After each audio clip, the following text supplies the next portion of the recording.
사랑하는 여러분, 믿음은 하나지만 그러나 이 믿음이 두 가지로 구분됩니다. 어떻게 구분되냐면 구원받기 위한 믿음과 그리고 세상을 살아내는 믿음입니다. 구원받기 위한 믿음은 우리에게는 비교적 잘 지켜지고 있어요. 왜냐하면 성경에 보면 이런 말씀이 나오잖아요. 사도행전 16장 31절에 보면 주 예수를 믿으라. 그리하면 너와 내 집이 구원을 받으리라 라고 되어 있거든요. 이 말씀을 믿기 때문에 우리가 이웃초청주일에 많은 분들을 전도하고 또 이 자리에 세운 줄 믿습니다. 또 이 말씀을 믿기 때문에 오늘 저와 여러분이 이 자리에 나와 예배드리는 것을 믿으시기 바랍니다. 적어도 아직 이 자리에 나오지 않은 태신자들이나 또는 아직 믿지 않은 분들, 그러나 앞으로 믿어야 될 분들에게는 이 구원받는 믿음이 어려울지 모르지만 적어도 설교를 듣는 우리에게는 이 구원받는 믿음은 좀 이제는 쉽게 가고 있다는 것을 우리가 볼 수 있습니다. 저는 이 구원 빼앗기지 않고 꼭 천국 갈 때까지 함께 이 믿음으로 나갈 수 있기를 진심으로 축복합니다. 근데 두 번째 또 믿음이 있어요. 이 두 번째 믿음은 어떤 믿음이냐면 세상을 살아내는 믿음입니다. 근데 이 세상을 살아내는 이 믿음은 좀 어려워요. 왜 어렵냐면 그렇게 쉽지가 않습니다. 두 가지 면에서 쉽지가 않아요. 먼저 영적인 면에서 그리고 삶의 문제인데 영적인 문제에서 쉽지 않은 것은 우리 안에는 육체가 있지만 또 동시에 우리 안에는 성령님이 계십니다. 그래서 우리 안에는 이 영육이 안에서 서로 원하는 것을 하지 못하도록 해요. 왜냐하면 뭔가 내가 영적인 삶을 살려고 하면 안에 육이 막 방해를 하고 또 내가 육적인 삶을 살려고 하면 성령님께서 그러면 안 돼라고 이렇게 한 거예요. 그래서 성경에 보면 갈라디아서 5장 17절에서 이렇게 이야기합니다. 같이 읽어보도록 할까요? 육체의 소욕은 성령을 거스리고 성령은 육체를 거스리나니 이 둘이 서로 대적함으로 너희가 원하는 것을 하지 못하게 하려 함이라. 아멘. 여기 보니까 육체의 소욕이 있잖아요. 성령이 있잖아요. 이 둘이 서로 대적하는 겁니다. 우리 안에서 막 갈등을 일으키는 거예요. 그래서 이 갈등이 어떻게 되냐면 너희가 원하는 것을 하지 못하게 하는 이런 어려움이 있습니다. 적어도 우리가 천국에 가기까지 이 땅에서는 이런 싸움들이 계속 일어나는 거예요. 이걸 우리가 어떻게 이야기하면 영적인 싸움이다. 영적인 싸움이다.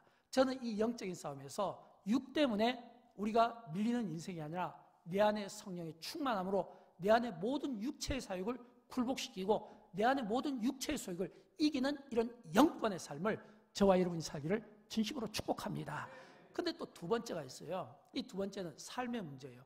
이건 더 어려운 것 같아요. 왜냐하면 이 삶의 문제라는 것은 저를 포함해서 우리 모두는 다 인생의 어떤 딱 기로에 한 선상에 딱 서 있는 느낌입니다. 그리고 이 기로에서 우리는 고민을 합니다. 어떤 고민을 하냐면 예를 들어서 이제 뭐 시험을 앞둔 우리 청년이나 또는 우리 수능생이라든지 또는 취업을 앞둔 또 우리 자녀들이라든지 이런 경우를 보면 내가 노력한 만큼 뭔가 결과를 얻지 못할 때 갖게 된 어떤 안타까움이나 피로감 같은 것들이 있을 수 있잖아요. 그런 것들이 있을 수 있거든요. 또는 내가 이런 어떤 사업을 한다든지 또는 어떤 장사를 한다든지 그래서 뭔가 이윤을 남겨야 되는데 뭐 요즘 경제에 돌아가는 이런 어떤 어려움들이 계속해서 내가 원하는 대로 되지를 못하는 거예요. 그러다 보니까 뭔가 사업이 뜻대로 되지 못하고 경제적인 어떤 어려움 속에서 내가 갖는 어떤 위축감 가운데 이런 경우를 만나게 되면 어떻게 되겠습니까? 당연히 우리의 인생이 뭔가 좀 흔들림을 느끼지 않겠습니까? 뭔가 좀 흔들릴 수밖에 없죠.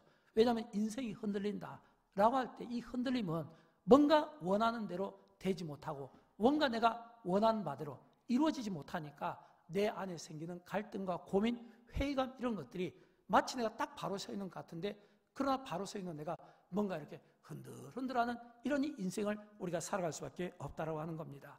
또 이 가운데 없기를 바라지만 혹시 외로운 분이 계실까요? 요즘에는 홀로 사시는 분들이 많잖아요. 홀로 사시는 분들이 많기 때문에 그분들이 갖는 외로움이 있어요. 고독함이 있을 수 있어요. 또 질병으로 고통받는 분들이 있습니다. 내가 진짜 이 병을 고침받고 싶은데 어떤 의사도 나를 고쳐주지 못해요. 그래서 지금도 나는 여전히 또 병상에 누워서 고통받고 신음맞는 이런 어려움들이 있어요. 그럴 때 그 질병으로 고통받는 분들이 어떤 생각을 하겠습니까?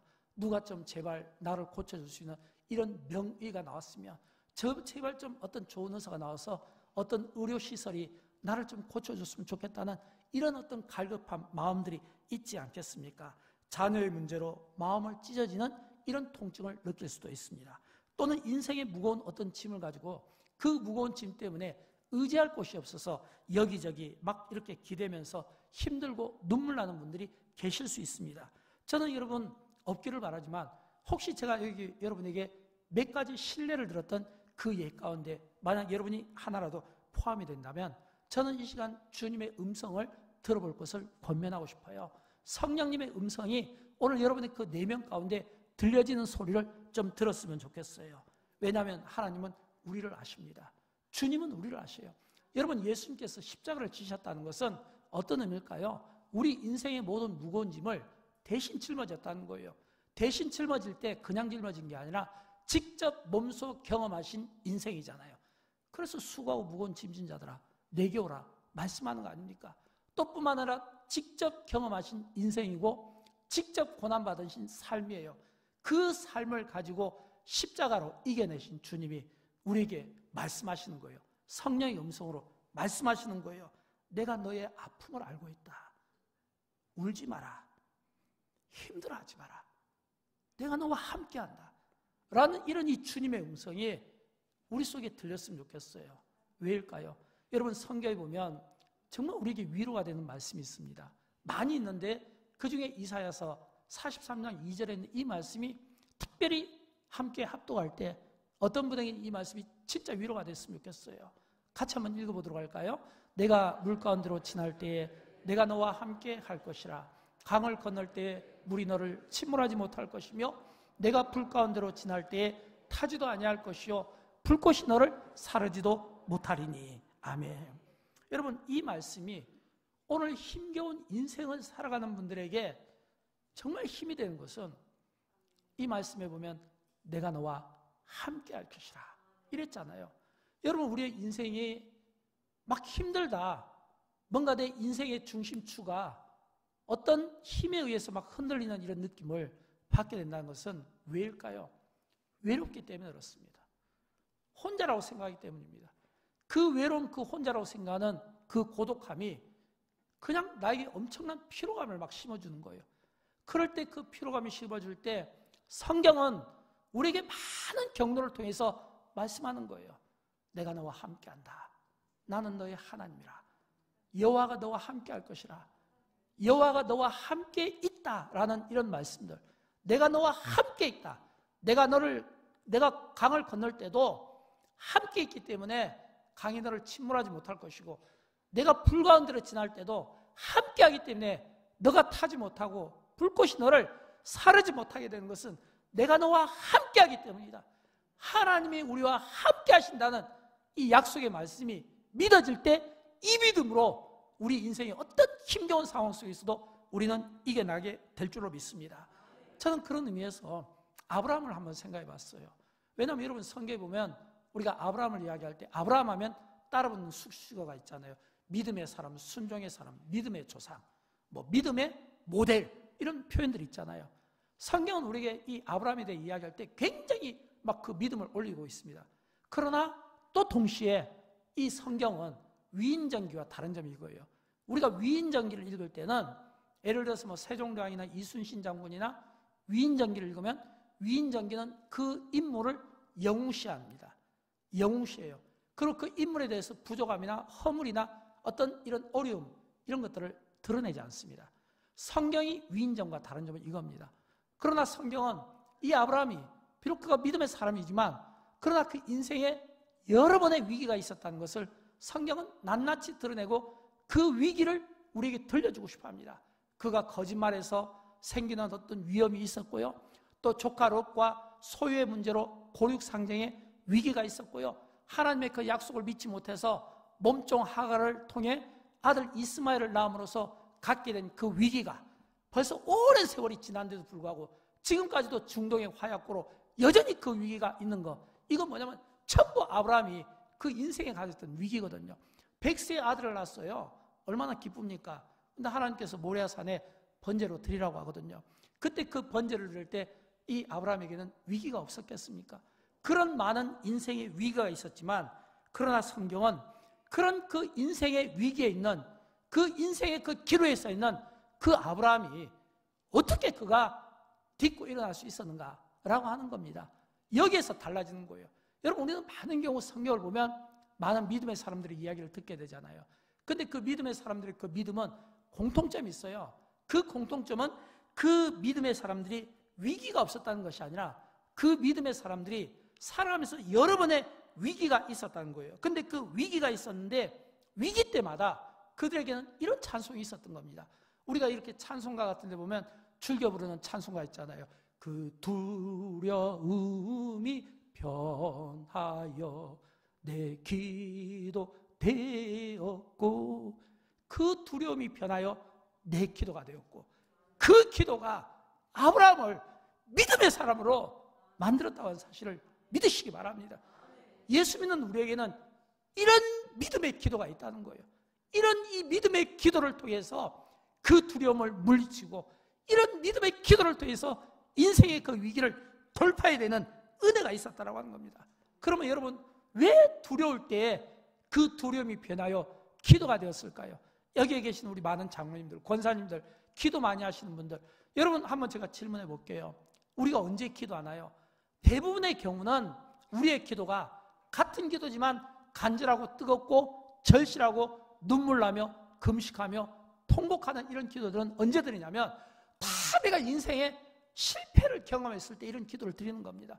뭔가 내가 내 힘으로 해보려고 하지만 할 수 없을 때, 도저히 내 힘으로는 될 수 없을 때, 내가 혼자라고 생각하고 갇혀있다고 생각할 때, 동서남북 사방팔방 갇혀있을 때, 뭔가 불가능해 보일 때, 이 불가능 가운데 믿음의 사람들은 넘어지는 경우가 많아요. 그러나 진짜 믿음의 사람은 그런 그 불가능을 오히려 기회로 만들어내는 겁니다. 여러분, 아브라함이 믿음의 사람이 되었던 것은 바로 그 영적 원리 때문에 그래요. 왜냐하면 로마서 4장 18절을 보면 이런 말씀이 나오거든요. 아브라함이 바랄 수 없는 중에 바라고 믿었으니, 이렇게 되어 있거든요. 바랄 수 없는 중에, 그가 바랄 수 없었다는 것은 75세에 하나님께서 아브라함에게 아들을 주겠다는 거예요. 그냥 아들을 주겠다는 것이 아니라 그 아들을 통해서 하늘의 뭇별들처럼 바다의 모래알처럼 그 후손이 많게 되겠다는 거예요. 여러분, 이게 믿어집니까? 이게 75세에 줬어요. 99세가 다 되도록, 100세 가까이 되도록 아무 일어나지 않는 결과 앞에서 가질 수 있는 이 회의감을 한번 생각해 주십시오. 사람이 약속을 하면 그 약속이 기다려지는데 어떤 정해진 기한을 지킬 수는, 기다릴 수는 있지만 정해지지 않은 기한에 대해서 인내심을 가지고 기다린 사람은 그렇게 많지가 않습니다. 하루 이틀도 아니고 75세에 준 약속을 거의 100세까지 이루어지지 않았으니까 아브라함이 올 때는 바랄 수 없는 중이에요. 그런데도 불구하고 아브라함이 믿음의 사람이 된 것은 바랄 수 없는 중에 바라고 믿었다는 거예요. 바랄 수 없는 중에 바라고 믿었다는 거예요.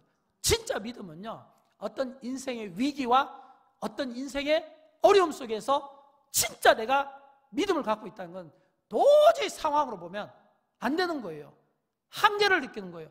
내가 한계를 느끼고 내 상황이지 하나님의 상황은 아니고, 하나님이 내 인생에 대해서 이런 결론을 내린 것은 아니기 때문에 그렇습니다. 아브라함이 바랄 수 없는 중에 바라고 믿었다, 이 이야기는 나는 아니고, 나는 내 상황은 해결할 수 없지만 하나님은 하실 수 있기 때문에, 하나님은 하실 수 있다는 그 믿음을 가지고 바라고 믿었더니, 이 이야기예요. 이게 아브라함의 믿음이에요. 저는 이런 의미에서 아브라함의 믿음을 세 가지로 여러분과 나누고 싶어요. 어떤 믿음을 가졌을까요? 아브라함은 오늘 본문에서 세 가지 믿음을 우리에게 보여주는데, 첫째는 하실 수 있다. 하나님은 하실 수 있다. 하나님은 하실 수 있다는 이 믿음을 가진 겁니다. 본문 17절 말씀을 같이 읽어보도록 할까요? 그가 믿은 바 하나님은 죽은 자를 살리시며 없는 것을 있는 것으로 부르시는 이시니라. 아멘. 여러분, 아브라함이 자기 인생을 승리로 이끌 수 있었던 이유는 바로 여기에 있습니다. 많은 사람들이 어려움을 당하면 어려움 앞에서 낙심합니다. 도망가고 싶어합니다. 책임을 전가하고 싶어합니다. 뭔가 어쨌든 이 문제를 해결하고 싶어서 인간적인 그런 어떤 방법들을 상황 가운데서 써보고 싶어합니다. 근데 믿음의 사람들은 다릅니다. 믿음의 사람들은 어떻게 이 문제를 풀어가냐면, 내 힘과 내 생각대로는 안 되지만 하나님은 하실 수 있다. 나는 못하지만 하나님은 하실 수 있다. 여기서 지금 아브라함이 하나님은 죽은 자를 살리시며 없는 것을 있는 것으로 부르신 이라고 했잖아요. 이 말은 뭐냐면, 아브라함이 생각한 하나님은 어떤 하나님이냐면 무에서 유를 만드시는 하나님, 죽은 자를 살리시는 하나님. 에스겔서에 보면 그 마른 뼈들을 에스겔에게서에서 환상으로 보여주잖아요. 비록 마른 뼈라 할지라도, 생명을 잃어버린 뼈들이라 할지라도 하나님이 생기를 불어넣으시니까 군대를 만들었던 것처럼 하나님은 죽은 자를 살리시는 능력이 있는 분이에요. 없는 것을 있게 만드시는 분이에요. 이 믿음을 아브라함이 가지고 있었어요. 그러니까 그가 상황적으로 보면, 환경적으로 보면 안 되지만, 그러나 아브라함은 환경을 보지 않았습니다. 문제를 보지 않았습니다. 여러분, 우리가 어려움을 당하면 문제가 커 보이잖아요. 환경이 커 보이잖아요. 도망가고 싶어 하잖아요. 회피하고 싶어 하잖아요. 회의적인 부정적인 생각을 갖게 되잖아요. 근데 성경은 안 그래요. 아브라함이 바랄 수 없는 중에 바라고 믿은 것은 하나님은 죽은 자를 살리시며 없는 것을 있게 하시는 하나님은 된다고 믿는 거예요. 사랑하는 여러분, 오늘 여러분에게 하나님은 어떤 하나님으로 기억됩니까? 지식적인 하나님입니까? 물론 우리가 성경에 대한 지식은 중요해요. 그러나 하나님을 지식으로만 알아서는 하나님을 다 알 수가 없어요. 여러분, 어떻게 하나님의 그 전지전능하신 그 하나님의 그 무한하신 생각을 인간이 이 작은 생각으로 어떻게 그 하나님을 담아낼 수 있습니까? 불가능한 거예요. 처음부터 이건 안 되는 거예요. 경험적으로 알 수 있습니까? 물론 하나님을 경험적으로 이해할 수 있어요. 그러나 하나님을 경험적으로 이해하는 사람은 경험만을 강조하다 보니까 자신의 어떤 자랑이나 간증이나 은사들이 또 중심이 될 수 있어요. 지혜도 중요해요. 지식도 중요해요. 경험도 중요해요. 은사도 중요해요. 그런데 중요한 것은 이런 것만으로는 하나님을 다 인간이 담아낼 수도 없고 이해할 수도 없다는 겁니다. 그러면 우리가 하나님을 어떻게 이해할 수 있을까요? 하나님은 인간에 의해서 이해되는 하나님이 아니에요. 하나님이 어떻게 인간에 의해서 이해가 됩니까? 그래서 우리는 하나님을 다 이해할 수 없고, 하나님은 내 이성과 내 지식과 내 경험을 초월하신 하나님이시다. 이걸 믿는 이 믿음을 가질 때 비로소 우리의 믿음은 세상에서 흔들리지 않는, 요동하지 않는 믿음을 갖게 된다고 하는 것입니다. 아브라함이 그걸 깨달은 거예요. 그러니까 마른 뼈 같은 인생이라도 내 인생의 어떤 과거가 어렵고 내가 실패한 인생이고 내가 죽을 인생이고 내가 정말 몸이 이렇게 약해서 참 내가 허우적거리는 인생이라도 하더라도 나는 그것 때문에 어려움을 당할 수 있습니다. 나는 그것 때문에 내 인생에 회의감을 가질 수 있습니다. 나만 보니까 그래요. 나만 보면 그래요. 근데 성경은 앞에서 말씀드렸잖아요. 하나님이 우리에게 속삭이는 음성을 들을 수 있어야 된다는 거예요. 그 속삭임의 그 음성은 뭐냐면, 내가 너와 함께한다. 내가 너를 도울 것이다. 내가 너를 일으킬 것이다. 여러분, 우리가 지나온 삶들을 한번 돌아보십시오. 다음 주 감사주일인데 우리가 감사주일을 앞두며 한 해 동안 하나님께서 베풀어 주신 이 감사가 내 노력으로 내 의지만 된 것이던가요? 내 노력으로만 해서 얻어질 수 있다고 생각하시나요? 그렇지가 않잖아요.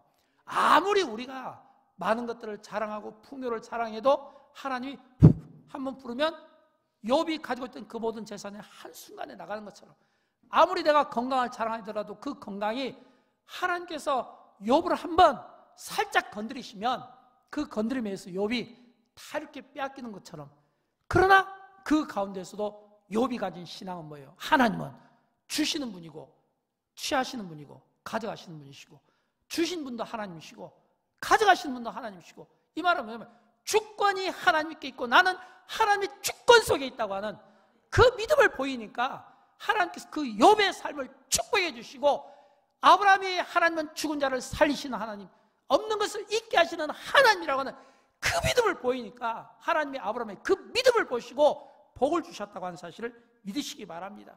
여러분, 우리에게도 이런 고백들이 많았으면 좋겠어요. 가끔씩 국민일보라든지 어떤 기독교 방송들을 통해서 보면은 인간 승리가 나오잖아요. 몸에 장애를 가졌는데 또는 도저히 할 수 없는 안 되는 이런 상황 속에서 상황을 돌파해서 몸에 장애를 가지고도 막 운동 경기에서 승리를 한다든지, 아니면 아름다운 노래를 부른다든지 악기를 연주한다든지, 그래서 막 뭔가 이렇게 대중적인 어떤 관심을 받게 되잖아요. 그때 받게 될 때 그분들의 인터뷰를 보면 그들은 꼭 이렇게 대답합니다. 내가 한 게 아니라 하나님이 하신 거예요.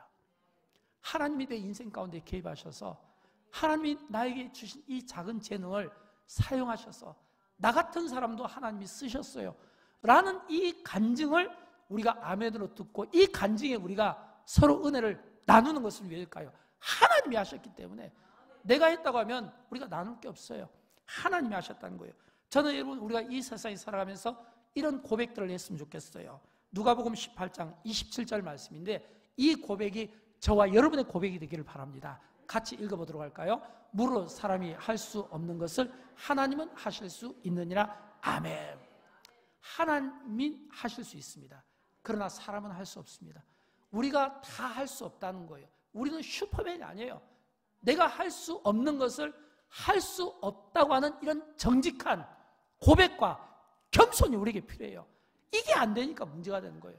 내가 할 수 없는 거 있어요. 그러니까 하나님이 필요하죠. 그래서 하나님이 대신 하시는 일이잖아요. 나는 환경적으로 할 수가 없고 문제를 내가 돌파할 수 없지만 하나님은 하실 수 있다. 이 믿음이 아브라함의 아브라함이 믿음의 사람이 될 수 있었던 것처럼, 그 믿음이 욥을 축복되게 했던 것처럼 오늘 하나님은 하실 수 있습니다. 내 인생의 어떤 문제도 개입하시면 하나님은 하실 수 있습니다. 하나님은 하신다는 이 믿음으로 저와 여러분의 삶을 복되게 하시기를 주님의 이름으로 축원드립니다. 그 다음에 두 번째는 하나님의 약속을 믿었습니다. 하나님의 약속. 우리 19절 말씀을 같이 읽어보도록 할까요?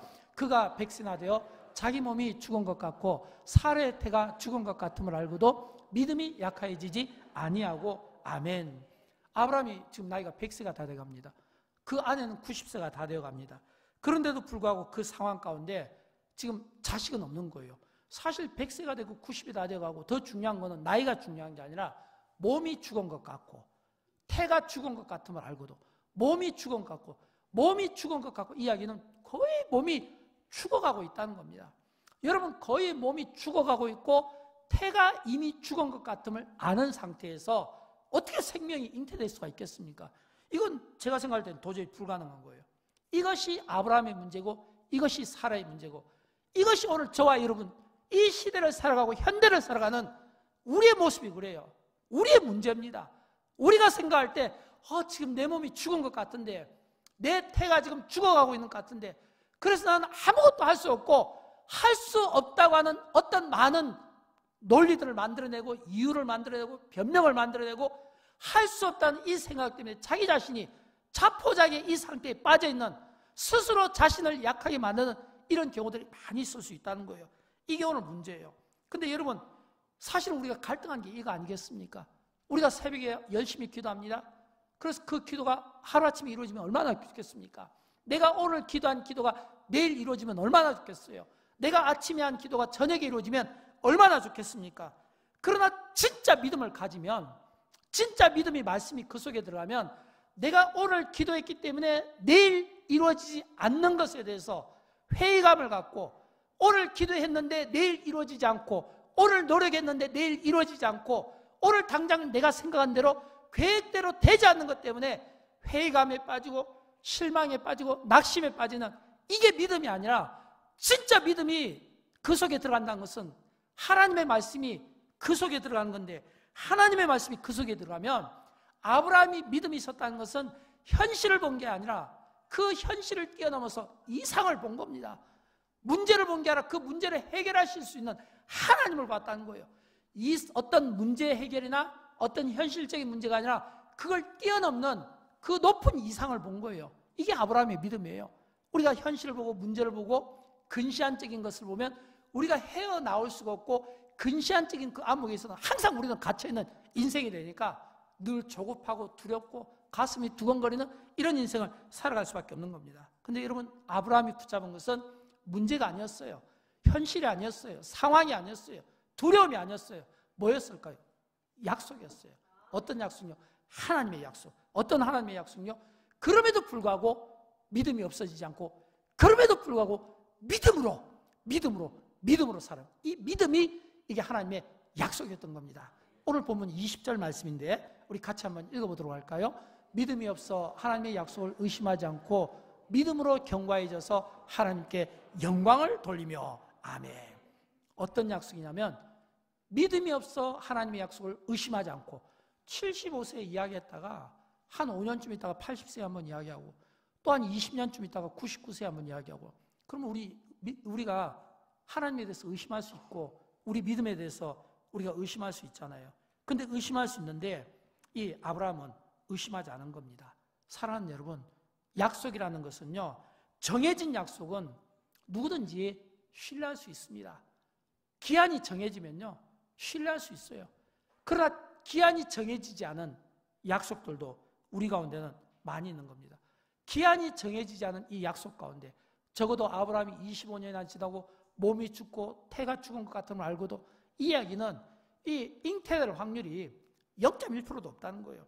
0.1%도 없다는 이 이야기는 하나님에 대한 신뢰가 떨어질 수 있고 나의 믿음이 떨어질 수 있고 내가 낙심될 수 있고 내가 회의감이 빠질 수 있고 더 중요한 거는 이런 낙심의 때 진짜 우리를 힘들게 한 건 또 따로 있어요. 사탄입니다. 사탄이 이때는 꼭 등장을 해요. 참소를 하는 거예요. 아브라함에게 봐라. 뭐 하나님이 너 여기 뭐 갈대오로 해서 가나안 땅까지 이렇게 인도하고 너에게 뭐 아들을 준다고 했지만 가정에 불화만 생기고 남은 게 뭐가 있어? 라고 하면서 막 아브라함을 막 참소하며 막 그 믿음을 약화시키지 않겠습니까? 또 사례를 가지고 이야기하지 않겠습니까? 무슨 뭐 열방의 뭐 어머니가 돼. 이런 식으로 막 무슨 너가 아이를 낳을 수 있겠어. 이미 태가 죽었는데.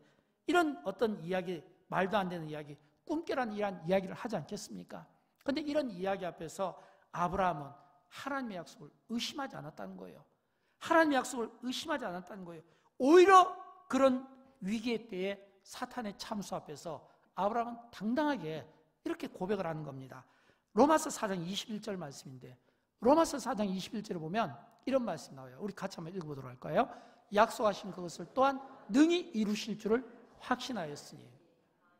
오히려 하나님의 이 약속을 능히 이루실 줄을 확신했다는 겁니다. 이 말은 하나님의 약속을 더 강하게 붙잡았다는 거예요. 더 강하게. 여러분 한번 스스로에게 질문해 보십시오. 내가 어떤 약속을 받았어요. 정해지지 않은 기한입니다. 정해진 기한이 아니라 정해지지 않은 기한. 그 약속이 언제 이루어질지 몰라요. 여러분 그랬을 때 그럼에도 불구하고 이 약속을 붙잡을 수 있겠습니까?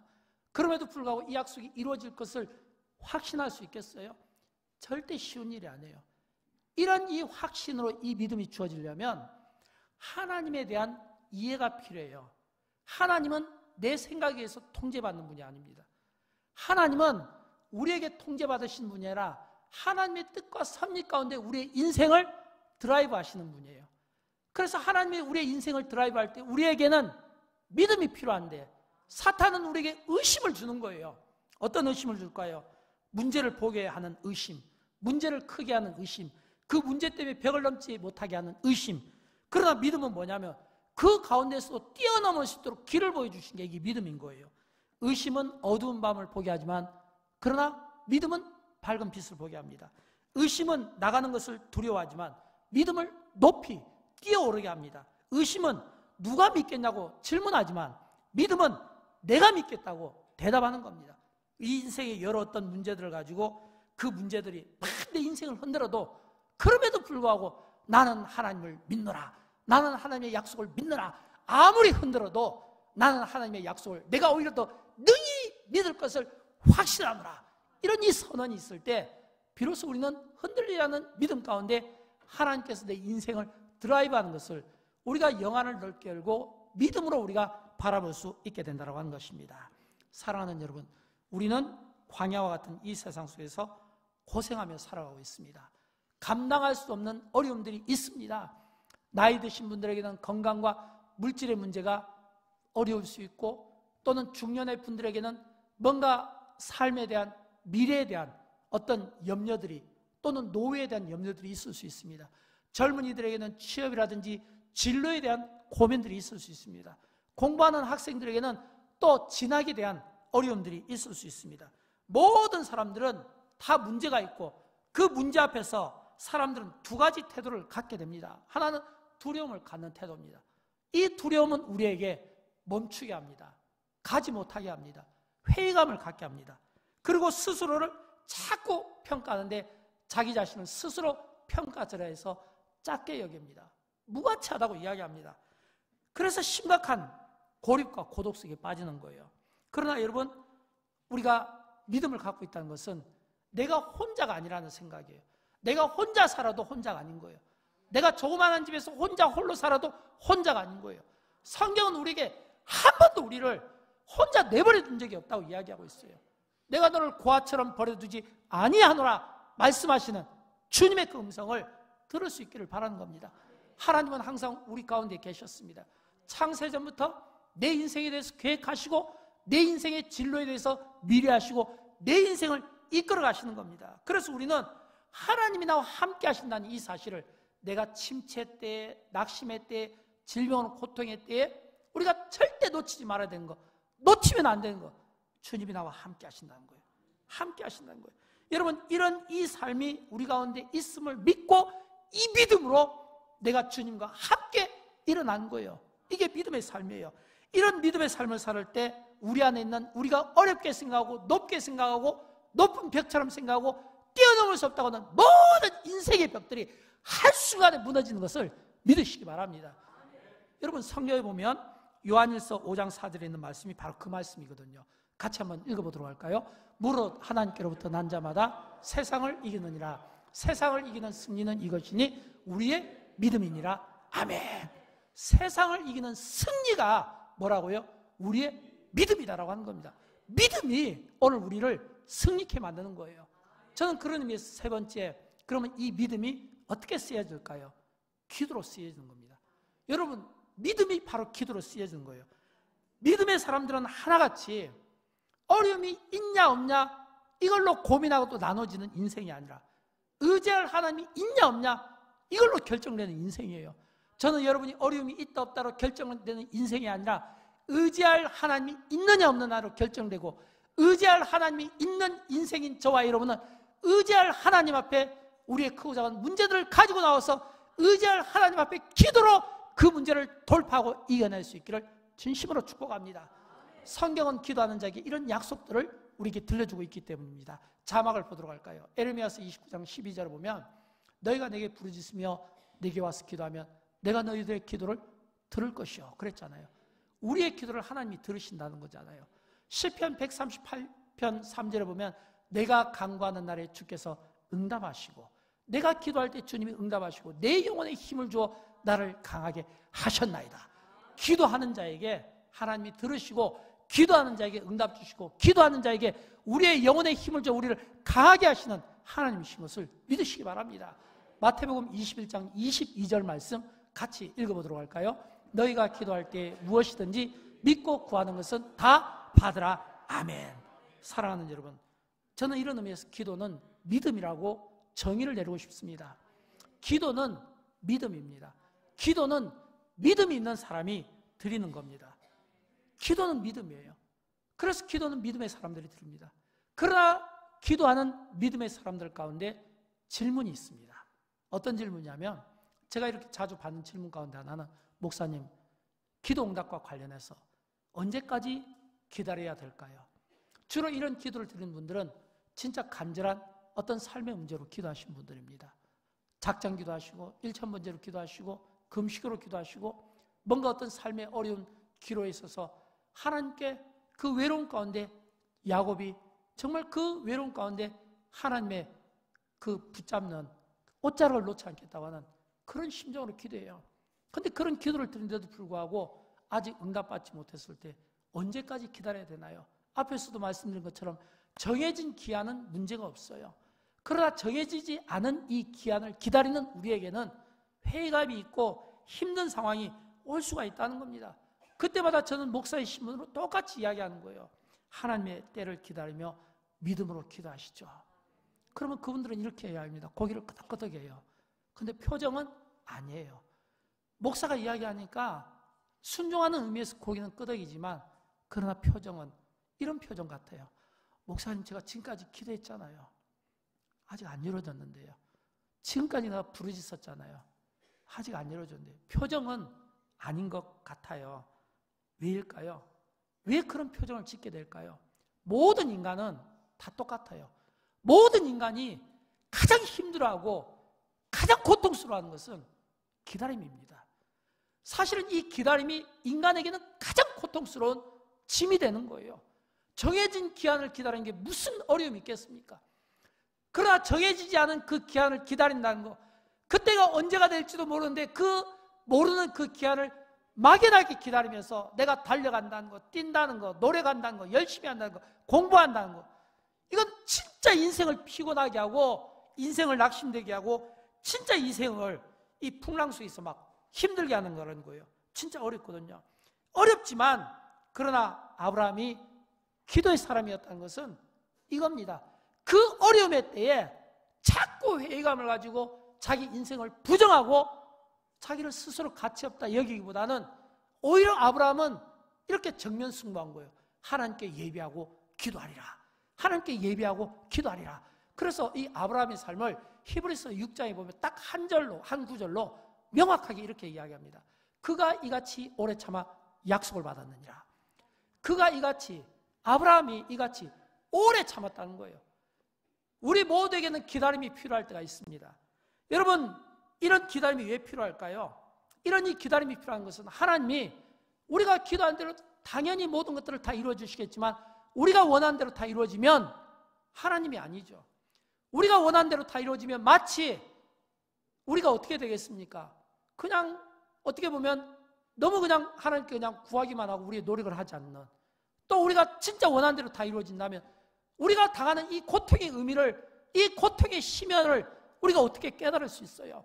때로는 이루어지지 않는 일 때문에 당하는 이 고통을 통해, 연단을 통해 스스로 자기 자신의 모난 부분들이, 불순물들이 깎여지고 재련되는 그런 순금의 이런 신앙이 필요할 때가 있기 때문에 때로는 원하는 것이 이루어지기도 하지만 때로는 하나님께서 이루지 않고 미루실 때가 있다는 거예요. 그러나 중요한 것은 내가 하나님 앞에 기도하면 하나님은 우리의 이 기도를 들으신다고 하는 겁니다.